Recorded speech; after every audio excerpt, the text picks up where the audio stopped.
കൈലാസ് വേലിലേക്ക് സ്വാഗതം. നമുക്ക് ഓണത്തിന് പരിപ്പ് ഒഴിച്ചുകൂടാൻ പറ്റാത്ത ഒരു സാധനമാണോ? അപ്പോൾ അതിനുള്ള പയർ ഞാൻ അടപ്പ് വിറവ് അടപ്പ് ഉരുളിക്കകത്ത് വെച്ച് വറുത്ത് വെച്ചേക്കാം. ഇത് 1 കിലോയാണ്. ഇത് ഇപ്പോൾ തണുത്തു. ഞാൻ നാണ്ട് അരകല്ലേ പൊടിച്ചുകൊണ്ട് വന്നത്.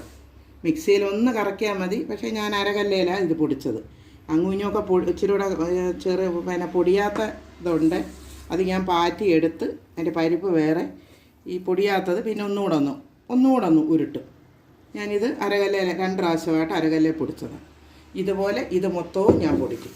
അപ്പം നിങ്ങളറിയാൻ വയ്യാത്ത കുഞ്ഞുങ്ങൾ, ആൺകുഞ്ഞുങ്ങളായാലും പെൺകുഞ്ഞുങ്ങളായാലും ഇച്ചിരി പയർ വാങ്ങിച്ചാൽ മാവേലി സ്റ്റോറിൽ അവിടെ ഇവിടെയും സൂപ്പർ മാർക്കറ്റിലും ഒക്കെ കിടക്കുന്ന പരിപ്പ് കൊള്ളത്തില്ല. അത് ഉളുക്കാതിരിക്കാൻ അവർ മരുന്നൊക്കെ അടിച്ച് നമുക്ക് 1 കിലോ പയർ 4 പയറുണ്ടെങ്കിൽ ഒരു ഓട്ടടയിലിട്ട് ഇങ്ങനെ ചൂടാക്കി അതൊന്ന് കടിച്ച് പൊട്ടുന്ന പരുവാകുമ്പം നമ്മളത്